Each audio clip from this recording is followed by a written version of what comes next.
Ancient voices, timeless lessons, untold stories.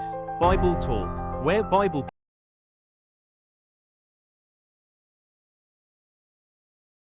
Welcome back to Bible Talks, the show where ancient Bible characters sit down and tell their side of the story.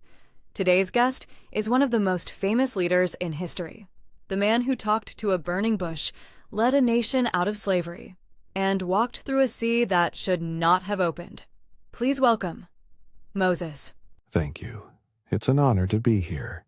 Moses, before we talk about seas splitting in half, let's clear something up. Did you always dream of becoming the guy who would free Israel? Not at all. I actually thought my life was over long before God called me. Really? I grew up in Pharaoh's palace, but after killing an Egyptian, I fled into the wilderness. For 40 years I became a shepherd.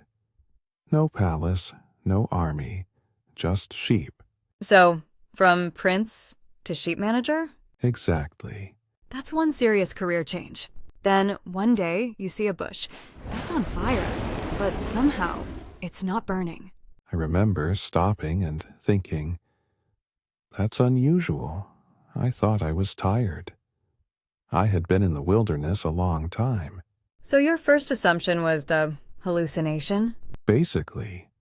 Then it kept talking. And that's when you realized it was God? Were you excited?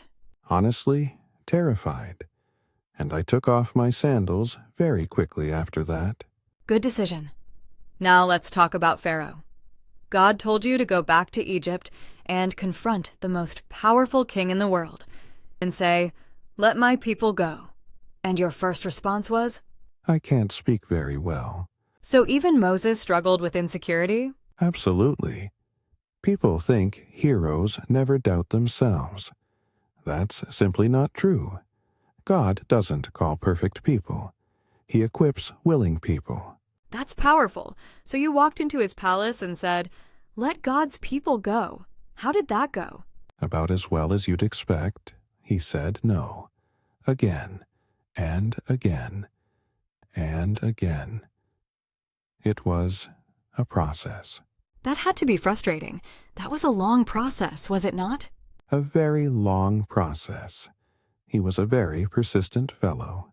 Then the plagues came. Water became blood. Frogs, gnats, darkness. What was going through your mind?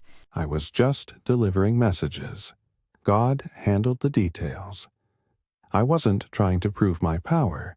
God was revealing His power. Egypt worshipped many false gods. The plagues showed that the Lord alone is God. Then finally, Israel leaves Egypt. Everyone celebrates. Freedom. Until you reach the Red Sea. Sea in front, Pharaoh's army behind, people panicking. Did you panic too? And what were you thinking? For a moment, yes, I was thinking, we are trapped. Wait, Moses panicked?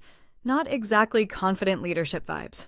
Faith doesn't mean you never feel fear. Faith means you trust God despite your fear. I think someone watching needed to hear that. Then God tells you, "Raise your staff." Did you know what was about to happen? No, I had no idea. None. You simply obeyed? Exactly. Sometimes God doesn't show us the miracle before our obedience. He asks for obedience first. Wow. Then the sea opens. Describe that moment. Imagine standing before water, then hearing the wind roar. The sea begins to separate.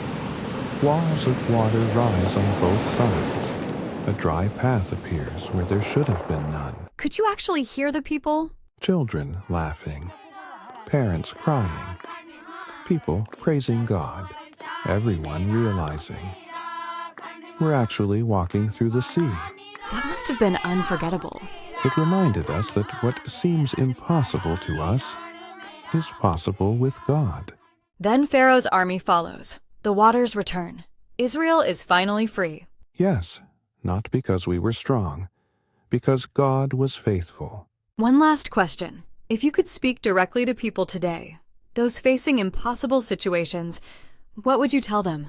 Don't let what you see determine what you believe. When God opens a door, no sea can stop you. When God makes a way, no enemy can close it.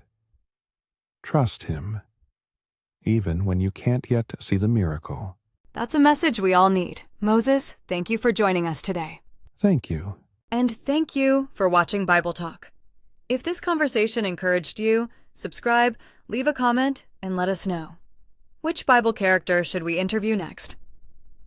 Until next time, keep reading the Word, because every Bible character has a story worth hearing.